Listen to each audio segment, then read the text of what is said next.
ಗುಳ್ಳೇನರಿ ಪಾಕಿಸ್ತಾನ ಈಗ ಬ್ರೋಕರ್ ಪಾಕಿಸ್ತಾನ. ಎರಡು ಯುದ್ಧ ನಿರತ ದೇಶಗಳೇ ಭಾಗಿಯಾಗಲಿಲ್ಲ ಅಂದ್ರೆ ಪಾಕಿಸ್ತಾನದ ಪಾತ್ರ ಏನು? ದಲ್ಲಾಳಿತನ ಮಾಡಿ ಯುದ್ಧ ನಿಲ್ಲಿಸ್ತಂತ. ಇದನ್ನ ನೀವು ನಂಬುತ್ತೀರೇನ್ರಿ? ಇದೆಲ್ಲ ಅದು ಬುರುಡೆ. ಇಸ್ರೇಲ್ ಹೇಳಿತು ಪಾಕಿಸ್ತಾನದ ಬಗ್ಗೆ ನಮಗೆ ನಂಬಿಕೆನೇ ಇಲ್ಲ, ಕ್ರೆಡಿಬಿಲಿಟಿ ಇರೋದು ಇಂಡಿಯಾಗೆ. ಪಾಕಿಸ್ತಾನದ ಫ್ಲಾಗ್ ಹಾಕೊಂಡು ಒಂದಷ್ಟು ಅಮೆರಿಕನ್ ಶಿಪ್ಗಳು ಹಾರ್ಮುಜ್ ಅನ್ನ ದಾಟೋದಕ್ಕೆ ಪ್ರಯತ್ನ ಪಟ್ಟರು. ಟ್ರಂಪ್ ಈ ಒಂದು ಸೀಸ್ಫೇರ್ ಆದ ನಂತರ ಟ್ವೀಟ್ ನಲ್ಲಿ ಚೈನಾಗೆ ಥ್ಯಾಂಕ್ಸ್ ಹೇಳಿದ್ದಾರೆ. ಮೋದಿ ಮಧ್ಯ ಹೋಗಿಲ್ಲ, ಯುದ್ಧ ನಿಲ್ಸಿಲ್ಲ ಅನ್ನೋರು ಇದನ್ನ ನೋಡ್ರಿ. ಅಮೆರಿಕ ಇರಾನ್ ಯುದ್ಧ ನಿಂತೈತಿ.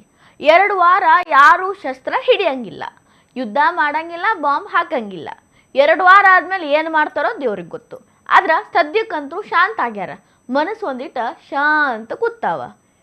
ಇದೆಲ್ಲದ್ರ ನಡ್ಬರ್ಕ ಒಂದು ದೊಡ್ಡ ಜೋಕ್ ನಡೆದಾಡತೈತಿ.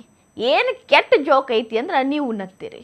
ಈ ಯುದ್ಧ ಕದನ ವಿರಾಮ ಆಗೈತಲ್ಲ, ಅದಕ್ಕೆ ಪಾಕಿಸ್ತಾನ ಕಾರಣ ಅಂತ. ಪಾಕಿಸ್ತಾನದ ಮುಲ್ಲಾ ಮುನೀರ್ ಮತ್ತು ಶಹಬಾಜ್ ಶರೀಫ ಇಬ್ಬರು ಸೇರ್ಕೊಂಡು ಯುದ್ಧ ನಿಲ್ಸ್ಯಾರಂತ. ಆ ಶ್ರೇಷ್ಠ ಕೆಲಸ ಮಾಡಿದ್ದಕ್ಕಾಗಿ ಇವರಿಗೆ ಪ್ರಶಂಸೆಗಳನ್ನು ಕೊಡಬೇಕಂತ. ಇದನ್ನ ನೀವು ನಂಬ್ತೀರೇನ್ರಿ? ಮೊದಲಿನಿಂದನೂ ಇರಾನ್ ಹೇಳದ್ನ ಅಮೇರಿಕಾಗ, ಅಮೇರಿಕ ಹೇಳದ್ನ ಇರಾನ್ಗ ಹೇಳಿ ಬ್ರೋಕರ್ ಕೆಲಸ ಮಾಡಾಕತ್ತಿತ್ತು. ಇದ್ರ ಮಾತು ಯಾರೂ ಕೇಳ್ತಿರ್ಲಿಲ್ಲ. ಇದಕ್ಕೆ ಸೂಚನೆ ಕೊಡೋ ಅವಕಾಶನೂ ಇರಲಿಲ್ಲ. ಪಾಪಿ ಪಾಕಿಸ್ತಾನ ಬ್ರೋಕರ್ ಗತ್ಲೆ ಅಲ್ಲಿದ್ದಿಲ್ಲಿ ಇಲ್ಲಿದಲ್ಲಿ ಅಲ್ಲಾಡತ್ತಿತ್ತು. ಇದಕ್ಕಿನ್ನ ಮುಂಚೆ ನಮ್ಮ ಭಾರತದಾಗ ಸ್ವಲ್ಪ ಮಂದಿ ಪಾಕಿಸ್ತಾನ ಮಧ್ಯಸ್ಥಿಕೆ ವಹಿಸಾಕತ್ತ ಬಿಟ್ಟೈತಿ ಇರಾನ್ ಅಮೇರಿಕ ನಡ್ಬರ್ಕ. ಭಾರತ ಮೋದಿ ಏನು ಮಾಡಾಕತ್ತಾರು ಅಂತ. ಅದಕ್ಕೆ ಜೈಶಂಕರ್ ಅವರು ಬರೋಬ್ಬರಿ ಉತ್ತರ ಕೊಟ್ಟಿದ್ರು. ದಲ್ಲಾಳಿಗಳು ಅಂತ ಕೆಲಸ ಮಾಡ್ತಾರೆ, ನಾವು ದಲ್ಲಾಳಿಗಳಲ್ಲ. ದಲ್ಲಾಳಿಗಳಂದ್ರೆ ಗೊತ್ತಲ್ರಿ, ಬ್ರೋಕರ್. ಈಗ ಪಾಕಿಸ್ತಾನ ಬ್ರೋಕರ್ಕಿ ಮಾಡತೈತಿ, ನಮಗೆ ಯಾಕ ಅಂತ ತಳ್ಳಿ ಹಾಕಿದ್ರು. ಈಗ ಆ ಬ್ರೋಕರ್ಕಿ ಮಾಡಿದ್ದಕ್ಕಾಗಿನ ಯುದ್ಧ ನಿಲ್ತು ಅನ್ನುವಂಥ ಮಾತುಗಳನ್ನು, ಪ್ರಶಂಸೆಗಳನ್ನು ಪಾಕಿಸ್ತಾನ ತಗೊಳತೈತಿ. ಟ್ವೀಟ್ ಮಾಡ್ತೈತಿ, ಎಡಿಟ್ ಮಾಡ್ತೈತಿ, ಟ್ವೀಟ್ ಮಾಡ್ತೈತಿ. ಈ ಕೆಟ್ಟ ಬುದ್ಧಿ ಪಾಕಿಸ್ತಾನದ ಆಟ ಏನು? ನಿಜವಾಗ್ಲೂ ಅದಕ್ಕೆ ಎಂಥ ಪ್ರಶಂಸೆ ಕೊಡಬೇಕು ಅಂತ geopolitical analyst professor Prem Shekhar sir ಹೇಳ್ತಾರ, ಕೇಳ್ರಿ. ಆಕ್ಚುಲಿ ಇದೆಲ್ಲ ಅದು ಬುರುಡೆ ಆಯ್ತಾ.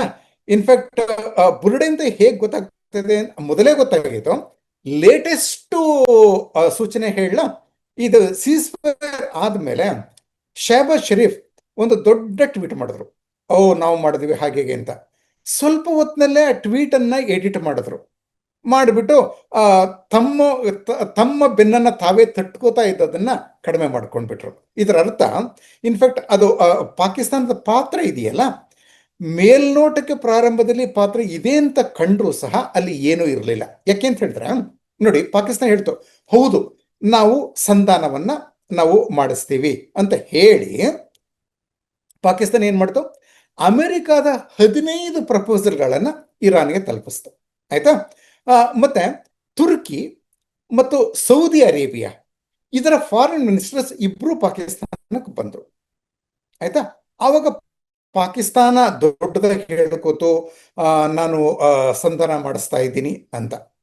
ನಮ್ಮ ದೇಶದಲ್ಲೂ ಸಹ ತುಂಬಾ ಜನ ಪಾಕಿಸ್ತಾನ ಹಾಗೆಲ್ಲ ಮಾಡ್ತಾ ಇದೆ, ಮೋದಿ ಯಾಕದೇನು ಮಾಡ್ತಾ ಇಲ್ಲ ಅಂತ ಹೇಳಿ ಮೋದಿ ಸರ್ಕಾರವನ್ನ ಮತ್ತೊಂದು ಅದು ಕೆಣ್ಕೋದಕ್ಕೆ ಅಥವಾ ಅದನ್ನ ಕೆಳಗೆ ಇಳಿಯೋದಕ್ಕೆ ಇನ್ನೊಂದು ಅವಕಾಶ ಸಿಕ್ತು ಅಂತ ಮಾತಾಡೋಕೆ ಶುರು ಮಾಡಿದ್ರು. ಆದ್ರೆ ಇರಾನ್ ಹೇಳಿದ್ದು ಏನು, ಪಾಕಿಸ್ತಾನದ ಈ ಸಂಧಾನವನ್ನ ನಾವು ಒಪ್ಪಿಕೊಳ್ಳೋದಿಲ್ಲ. ಯಾಕಂದ್ರೆ ಅವರು ಬಂದಿರೋದು ಅಮೆರಿಕದ ಪ್ರಪೋಸಲ್ಗಳನ್ನ ತಗೊಂಡು. ಆಯ್ತಾ. ಅಮೆರಿಕದ ಪರವಾಗಿ ದಲಾಲ್ ಆಗಿರೋ ಪಾಕಿಸ್ತಾನದ ಮಾತನ್ನ ನಾವು ಒಪ್ಪೋದಿಲ್ಲ. ಇರಾನ್ ರಿಜೆಕ್ಟ್ ಮಾಡಿ. ಆಯ್ತಾ. ಇಸ್ರೇಲ್ ಹೇಳಿತು ಪಾಕಿಸ್ತಾನದ ಬಗ್ಗೆ ನಮಗೆ ನಂಬಿಕೆನೇ ಇಲ್ಲ, ನಮಗೆ ಕ್ರೆಡಿಬಿಲಿಟಿ ಇರೋದು ಇಂಡಿಯಾಗೆ. ಪಾಕಿಸ್ತಾನ ಮಾಡೋ ಯಾವುದನ್ನು ನಾವು ಒಪ್ಪೋದಿಲ್ಲ. ಈ ಪಾಕಿಸ್ತಾನ ಏನೇ ಪ್ರಯತ್ನ ಮಾಡ್ತಾ ಇದೆ ಅನ್ನೋದನ್ನೇ ನಾವು ಒಪ್ಪೋದಿಲ್ಲ. ಮಾಡ್ತಾ ಇದ್ರೂ ಸಹ ನಾವು ಬೆಂಬಲಿಸೋದಿಲ್ಲ. ಮತ್ತೆ ಇರಾನ್ ಮತ್ತೆ ಇಸ್ರೇಲ್ ಅಂದ್ರೆ 2 ಯುದ್ಧ ನಿರತ ಪಕ್ಷಗಳು ತಮ್ಮ ರೆಪ್ರೆಸೆಂಟೇಟಿವ್ಸ್ ಅನ್ನ ಪಾಕಿಸ್ತಾನ ಕಳಿಸಲಿಲ್ಲ. ತುರ್ಕಿ ಮತ್ತೆ ಸೌದಿ ಅರೇಬಿಯಾ ಮಾತ್ರ ಕಳಿಸಿದ್ದು. ಯುದ್ಧ ನಿರತ ಪಕ್ಷಗಳೇ ಈ ನೆಗೋಷಿಯೇಷನ್ ಪಾಕಿಸ್ತಾನ ನಾನು ಮಾಡ್ತಾ ಇದ್ದೀನಿ ಅಂತ ಹೇಳ್ಕೊಂಡಂತ ಸಂಧಾನದಲ್ಲಿ 2 ಯುದ್ಧ ನಿರತ ದೇಶಗಳೇ ಭಾಗಿಯಾಗಲಿಲ್ಲ ಅಂದ್ರೆ ಪಾಕಿಸ್ತಾನದ ಪಾತ್ರ ಏನು? ಜೊತೆಯಲ್ಲಿ ಪಾಕಿಸ್ತಾನದ ಫ್ಲಾಗ್ ಹಾಕೊಂಡು ಒಂದಷ್ಟು ಅಮೆರಿಕನ್ ಶಿಪ್ಗಳು ಹಾರ್ಮುಜ್ ಅನ್ನ ದಾಟೋದಕ್ಕೆ ಪ್ರಯತ್ನ ಪಟ್ಟುವಂತೆ. ಆಯ್ತಾ. ತಕ್ಷಣ ಅಮೆರಿಕ ಏನ್ ಮಾಡ್ತು, ಆ ಶಿಪ್ಗಳನ್ನ, ಪಾಕಿಸ್ತಾನಿ ಫ್ಲಾಗ್ಗಳಿರೋ ಶಿಪ್ಗಳನ್ನ ಹಿಂದಕ್ಕೆ ಕಳಿಸ್ಬಿಡ್ತು ವಾಪಸ್ಸು. ಪಾಕಿಸ್ತಾನಕ್ಕೆ ದೊಡ್ಡ ಮುಖಭಂಗ ಆಯಿತು ಅದು. ಆಯ್ತಾ? ಮತ್ತೆ ಅದರ ಒಂದು ಮಾತಂತೂ ನಿಜ, ಪಾಕಿಸ್ತಾನ ಇರಾನ್ ಪಾರ್ಲಿಮೆಂಟ್ನ ಸ್ಪೀಕರ್ ಮೊಹಮ್ಮದ್ ಬಾಗೇರ್ ಗಾಲಿಬಾಫ್ ಅವ್ರ ಜೊತೆನಲ್ಲಿ ಮಾತಾಡ್ತಾ ಇದೆ ಅನ್ನೋ ಬಗ್ಗೆ ಒಂದು ಸ್ವಲ್ಪ ಕ್ರೆಡಿಬಲ್ ನ್ಯೂಸ್ ಬಂದಿತ್ತು. ಆಯ್ತಾ? ಆದ್ರೆ ಅಲ್ಲಿ ನಾವು ಯೋಚನೆ ಮಾಡಬೇಕಾಗಿದ್ರೆ, ಈ ಇರಾನ್ ಪಾರ್ಲಿಮೆಂಟ್ನ ಸ್ಪೀಕರ್ ಇರಾನ್ನ ಸರ್ಕಾರದ ಪರವಾಗಿ, ಅಂದ್ರೆ ಮುಖ್ಯವಾಗಿ IRGC ಪರವಾಗಿ, ಅಲ್ಲಿಯ ಧಾರ್ಮಿಕ ನಾಯಕರ ಪರವಾಗಿ, ಅಳಿದುಳಿದ ಧಾರ್ಮಿಕ ನಾಯಕರ ಪರವಾಗಿ ಎಷ್ಟರ ಮಟ್ಟಿಗೆ ಸಂಧಾನ ಮಾಡೋ ಅಧಿಕಾರ ಅವ್ರಿಗಿದೆ ಅಂದ್ರೆ ಸ್ಪೀಕರ್ಗೆ, ನಮಗದು ಗೊತ್ತಿಲ್ಲ. ಟ್ರಂಪ್ ಈ ಒಂದು ಸೀಸ್ಫೈರ್ ಆದ ನಂತರ ತಮ್ಮ ಒಂದು ಇದರಲ್ಲಿ ಎಂಥದ್ದು ಟ್ವೀಟ್ನಲ್ಲಿ ಚೈನಾಗೆ ಥ್ಯಾಂಕ್ಸ್ ಹೇಳಿದ್ದಾರೆ. ಚೈನಾ ಇಲ್ಲಿ ಒಂದು ಒಳ್ಳೆಯ ಪಾತ್ರವನ್ನು ವಹಿಸಿದೆ. ಓಕೆ, ನೋಡಿ, ಕಳೆದ ವಾರ ಪಾಕಿಸ್ತಾನದ ರೆಪ್ರೆಸೆಂಟೇಟಿವ್ ಒಬ್ರು ಚೈನಾಗೆ ಹೋಗಿದ್ರು, ಫಾರಿನ್ ಮಿನಿಸ್ಟರ್.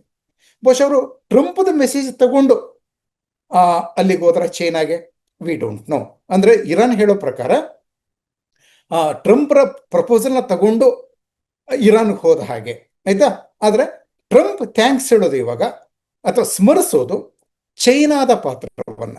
ಅಂದ್ರೆ ಚೈನಾ ಇಲ್ಲಿ ಒಳ್ಳೆ ಪಾತ್ರ ವಹಿಸಿದೆ, ಇರಾನ್ ಅನ್ನ ಒಂದು ಕನ್ವಿನ್ಸ್ ಮಾಡಿದೆ ಇದಕ್ಕೆ ಅನ್ನೋ ಒಂದು ಅಭಿಪ್ರಾಯವನ್ನ ಟ್ರಂಪ್ ವ್ಯಕ್ತಪಡಿಸ್ತಾ ಇದ್ದಾರೆ. ಪಾಕಿಸ್ತಾನ ಏನು ಮಾಡಿದೆ ಅಂತ ಸ್ಪಷ್ಟವಾಗಿ ಗೊತ್ತಿಲ್ಲ, ಆದ್ರೆ ಟ್ರಂಪ್ ಅಂತೂ ಅದಕ್ಕೆ ಯಾವುದೇ ಒಂದು ಇದನ್ನ ಬೆಲೆಯನ್ನ ಕೊಟ್ಟಂಗೆ ಕಾಣ್ತಾ ಇಲ್ಲ. ಮತ್ತೆ ನಮ್ಮ ಜೈಶಂಕರ್ ಫಾರಿನ್ ಮಿನಿಸ್ಟರ್ ಮೊದಲೇ ಹೇಳಿದ್ದಾರೆ, ಇಲ್ಲಿ ಕೆಲವರು ಹೇಳಿದ್ರಲ್ಲ ಪಾಕಿಸ್ತಾನ ದೊಡ್ಡದಾಗಿ ಸಂಧಾನ ಮಾಡ್ತಾ ಇದೆ, ಮೋದಿ ಸರ್ಕಾರ ಯಾಕೆ ಮಾಡ್ತಾ ಇಲ್ಲ ಅಂದಾಗ ಜೈಶಂಕರ್ ಹೇಳಿದ್ರು, ದಳ್ಳಾಳಿ ಕೆಲಸವನ್ನ ಪಾಕಿಸ್ತಾನ ಯಾವಾಗಲೂ ಮಾಡ್ತದೆ, ನಾವು ಆ ದಳ್ಳಾಳಿ ಕೆಲಸ ನಾವು ಮಾಡೋದಿಲ್ಲ ಅಂತ.